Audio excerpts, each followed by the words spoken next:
हमारे बहुत अजीज लोग हैं साहब, और इतने गोस्वामी जी का तो कोई मुकाबला ही नहीं है। ऐसे बड़े ब्रिलियंट लोग हैं भाई साहब, मेरी आज से जान पहचान नहीं है। मेरे ख्याल से 1856 से जाओ दोस्ती हमारी 1856 से जानता हूँ मैं इनको। रेल में बैठे थे हम, रेल चलती थी एक इंग्लैंड से दिल्ली, मजाक मत उड़ाओ, चलती थी। मेरे को आज भी मोदी जी का फोन आया था पद्म श्री ले ले, मैं इसलिए मना करती, मैंने कहा आज कोर्ट में कार्यक्रम है, मैं नहीं जाऊंगा।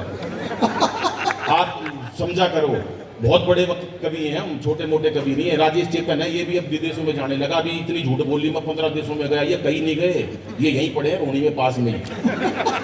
ये इतना कवि झूठ बोलते एक दूसरे की तारीफ, भाई साहब ये है और वो है, अनिल अगरवंशी, सिसोदिया, इतने देशों की यात्रा करी, 15 किताब लिखी। क्यों लिखी भाई 15 जब 14 किसी ने नहीं पढ़ी? ऐसी ऐसी झूठ। मैं अर्जुन सिसोदिया को फोन करा 15-10 साल पहले, मैं अर्जुन सिसोदिया कहाँ? बोले अमेरिका। मैं किस लिए? बोला कवि सम्मेलन में भेजा गवर्नमेंट ने मेरे को भारत की तरफ से। मैं यार कितना झूठा आदमी, मैं आज तक रोनी ताकत नहीं गई, अमेरिका पहुंच गया। मैं 1 महीने बाद फिर फोन करा, मैंने कहा अर्जुन भाई कहाँ? बोले स्विट्जरलैंड। मैं किस लिए? बोला कविता पाठ के लिए। मेरे को शक हो गया भाई साहब। मैं घर गया, घंटी बजाई, इनका बेटा आया। मैं बोला पापा कहाँ है? बोला भीतर मम्मी के साथ बर्तन मांझे है। मैंने वहीं से टेलीफोन करा, मैंने कहा सिसोदिया कहाँ? बोले कनाडा। तू कहाँ? मैंने कहा दरवाजा खोल, कनाडा के बाहर खड़ा हूं। बजा दो एक बार तालियां, सांस भी लेनी होती है, लेकिन आप इतने बहुत मन से सुन रहे हो। एक अंतिम कविता पढ़कर अपना स्थान देता हूं, क्योंकि आपने बिल्कुल मस्ती से सुना है साहब, और मुझे लगा कि जिस काम के लिए बुलाया था खत्री साहब ने वो सार्थक हुआ। आधे घंटे तक आपने जितने मस्ती से सुना, अभी अर्जुन भाई हैं, राजेश भाई हैं, कोरोना का समय है, क्या क्या टाइम नहीं निकला भाई साहब। अर्जुन भाई का मेरे पास फोन आया, अनिल भाई कोरोना है, किसी के पास काम नहीं है, खाली बैठे हैं बिल्कुल। मैं देख मेरे पास भी काम नहीं है, वैसे मैं बढ़िया अग्रवाल हूँ, गोयल गोत्र है, लेकिन काम मेरे पास भी नहीं है। बोला भाई बड़ियों के पास ही काम नहीं है तो किसी? मैंने कहा जब कोरोना चल रहा है किसी पे काम नहीं। बोला मेरे पे भी नहीं है। मैं देख काम तो मैं बता दूंगा, बुरा मत मानना, ये वहां रहते उत्तर प्रदेश में। मतलब काम तो मैं बता दूंगा। बोला क्या?